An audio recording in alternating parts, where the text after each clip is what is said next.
Hello and welcome, my dear students, on my YouTube channel Adami Chemistry. Today I am going to start one of the most important topic, that is elimination reaction. The kind of organic reaction where molecule lose a pair of atom or group of atom. This process usually involve acid, base or metals. Also in the presence of heating, elimination reaction is occur. अगर इसकी बात करते हैं, classification की बात करते हैं, तो type of elimination reaction, there is three type of elimination reaction, E1 and E2, and also other kind of elimination, that is E1 CB. यहाँ पे अगर बात करें on the basis of chemical kinetics of the reaction mechanism, there's three type, E1, E2 and E1 CB. We are going to explain E1 CB.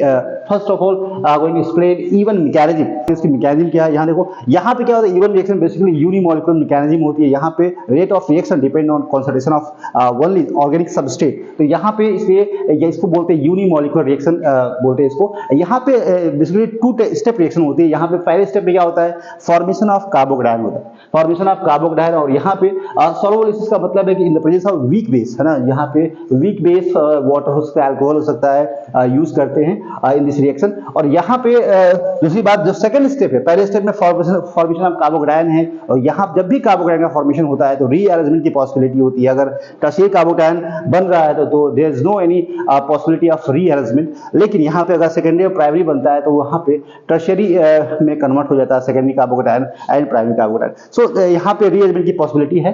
तो यहाँ पे जो second step है, ये जो स्टेप होता है बहुत स्लो होता है. यहाँ पे जो स्लो स्टेप होता है, स्टेप बहुत स्लो स्टेप होता है जिसमें कार्बोकेटायन का फॉर्मेशन होता है. तो rate of reaction only depend on the concentration of alkyl halide. Okay, so second step में जब फॉर्मेशन ऑफ कार्बोकेटायन हो जाता है तो सेकंड बीटा जो कार्बन है, जो एक कार्बोकेटायन है जिस कार्बन पे पॉजिटिव चार्ज है, उसके रिस्पेक्ट में जो कार्बन है, that carbon is called alpha carbon. क्या बोलते हैं इसको? अल्फा कार्बन बोलते हैं, अल्फा कार्बन.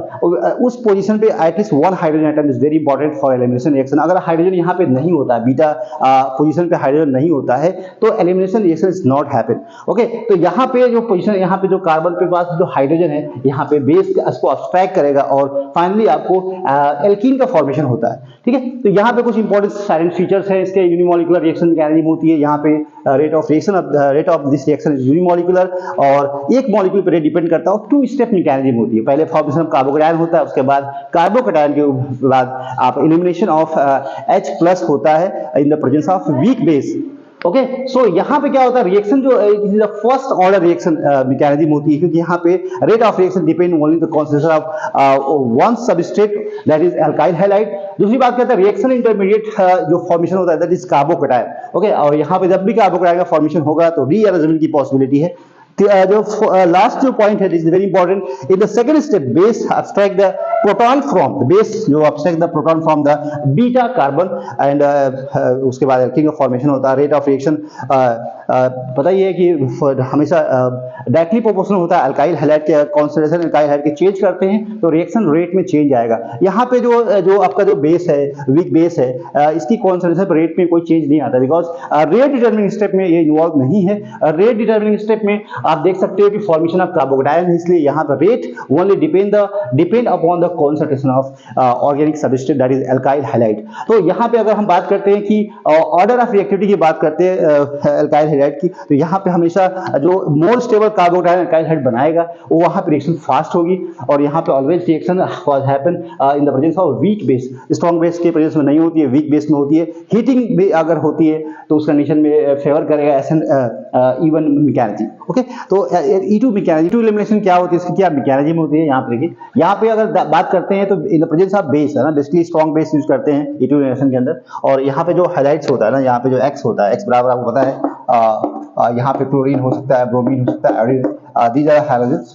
और यहाँ पे जो हाइड्रोजन होना चाहिए जो आसानी से बॉन्ड टूट जाए, आसानी से निकल जाए, रिएक्शन को फेवर करेगा E2 एलिमिनेशन को. स्ट्रॉन्ग बेस एंड यहाँ पे होना चाहिए, प्लस साथ में क्या होना चाहिए कि आपके पास जो लिविंग ग्रुप है, इसको बोलते हैं लिविंग ग्रुप, क्योंकि निकल रहा है बाहर, तो लिविंग ग्रुप भी बहुत अच्छा होना चाहिए, आसानी से निकल जाए और रिएक्शन को फैसिलिटेट करेगा E2 मैकेनिज्म को. तो यहाँ पे क्या होता है कि बहुत H और X जो है, जो निकल रहे हैं रिएक्शन में, इन दोनों को anti periplanar is very important, condition बहुत इंपॉर्टेंट होनी चाहिए. और रिएक्शन एक कंसिडर्ड मैकेनिज्म होती है, वन स्टेप मैकेनिज्म होती है. फॉर्मेशन ऑफ ट्रांजिस्टेट होता है. यहाँ पे बॉन्ड फॉर्मेशन देखो, यहाँ पे बॉन्ड ब्रेक हो रहा है, अगर यहाँ बात करें तो बॉन्ड फॉर्मेशन हो रहा है, यहाँ बॉन्ड ब्रेक हो रहा है ना, बॉन्ड यहाँ पे फॉर्मेशन हो रहा है.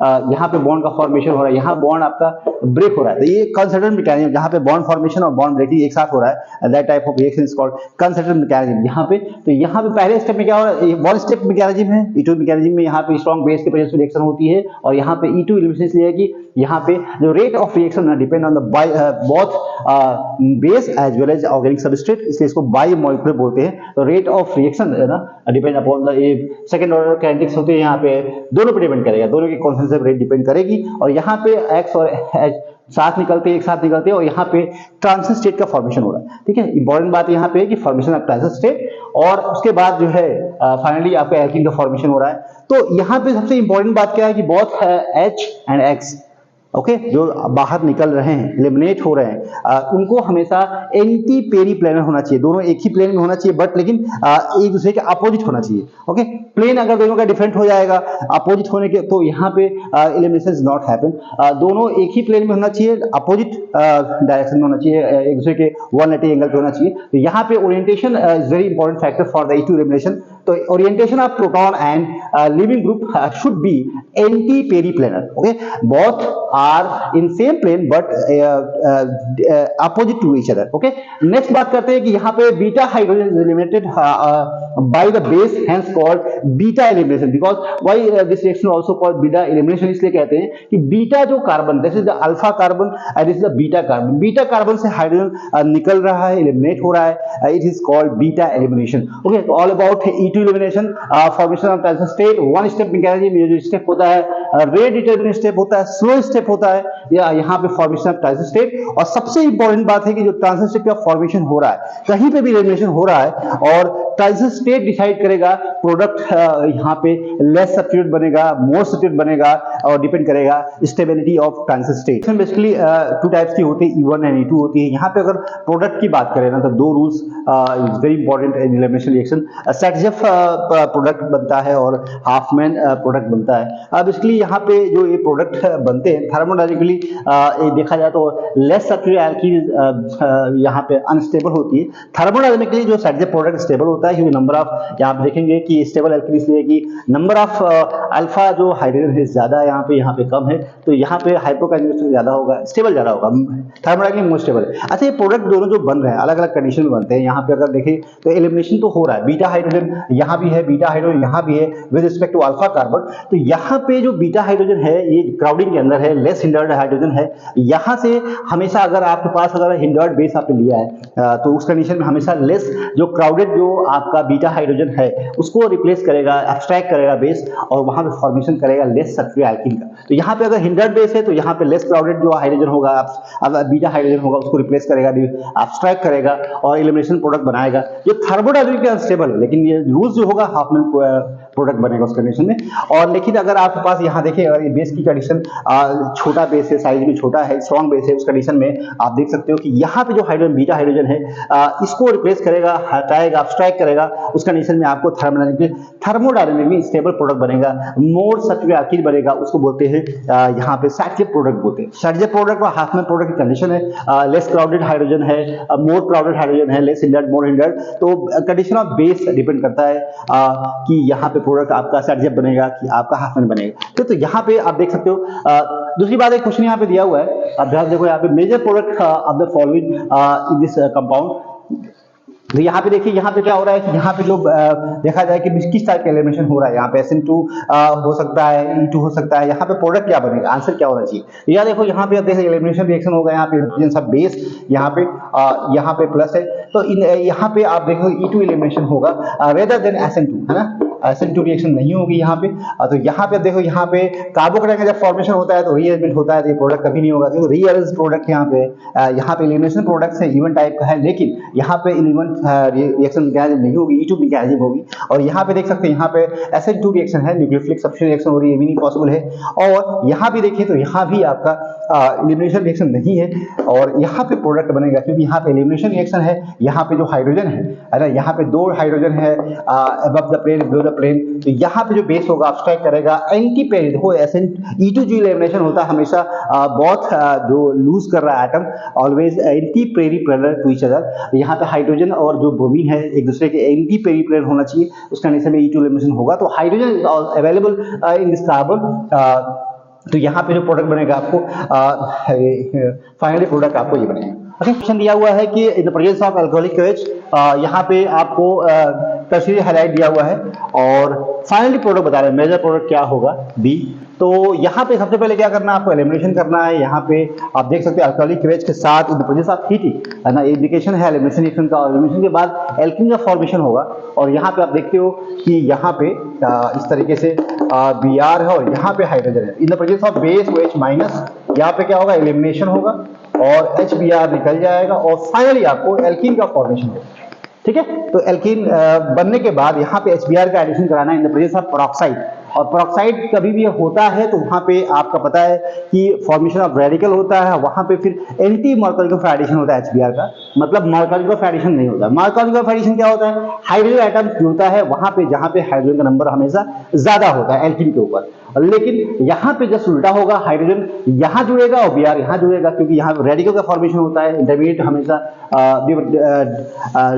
डिसाइड करता है प्रोडक्ट को। ठीक है, तो यहाँ पे आप देख सकते हो फाइनली HBr का जो एडिशन होगा वो एंटी मार्कोनिक ऑफ एडिशन होगा due to the formation of peroxide, due to use of peroxide. और यहाँ पे फाइनली आपको H यहाँ जुड़ेगा और Br आपका यहाँ जुड़ेगा और ये आपका फाइनली प्रोडक्ट बनेगा। ठीक है, तो ये इस तरीके से क्वेश्चन आते हैं एग्जाम के अंदर कि एलिमिनेशन कराना है फिर एडिशन कराना है।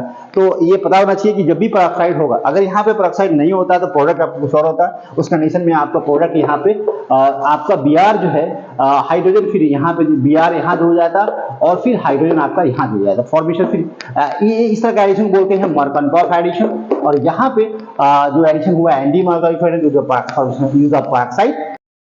पे क्वेश्चन है, आपको आंसर करना है। यहाँ पे ऑप्शन दिए हुए हैं, यहाँ पे दिया हुआ एलिमिनेशन रिएक्शन हो गई यहाँ पे, क्योंकि देखो हीटिंग दिया हुआ है, वीक बेस के साथ हीटिंग है, इसका मतलब यहाँ पे इवन एलिमिनेशन होगा, फॉर्मेशन ऑफ कार्बोक्राइन होगा। तो यहाँ पे क्या प्रोडक्ट बनना चाहिए, देखो कार्बोक्राइन का फॉर्मेशन होगा तो यहाँ पे रीअरेंजमेंट की पॉसिबिलिटी है और यहाँ पे रीअरेंज प्रोडक्ट बनेगा। तो एज यूजुअल प्रोडक्ट नहीं बनने वाला, ये प्रोडक्ट नहीं बनेगा। यहाँ पे इन दोनों में से कोई प्रोडक्ट होगा, क्योंकि expansion of 4 member ring to 5 member ring possible है, क्योंकि इसके सामने कार्बोक्राइन का फॉर्मेशन हो रहा है तो एक्सपैंड करेगी, मोर स्टेबल रिंग बनेगी। और यहाँ पे देख सकते हैं मैकेनिज्म की बात करें तो रिएक्शन की मैकेनिज्म क्या होगी, आप देखिए, अगर हम एक्सप्लेन करते हैं इसकी मैकेनिज्म को, तो यहाँ पे आप देखो कि कार्बन है और यहाँ पे जो Br है, सबसे पहले तो यहाँ पे जो कार्बन Br का जो बॉन्ड ब्रेक हो जाएगा, फॉर्मेशन ऑफ कार्बोक्राइन होगा और इस तरीके से कार्बन पे प्लस चार्ज बनेगा और यहाँ पे CH3 और यहाँ पे CH3 और यहाँ पे जो सामने वाला बॉन्ड है यहाँ आ जाएगा। और आप देख सकते हो कि यहाँ पे कार्बन पे प्लस चार्ज आएगा और यहाँ पे 5 मेंबर रिंग बनेगी।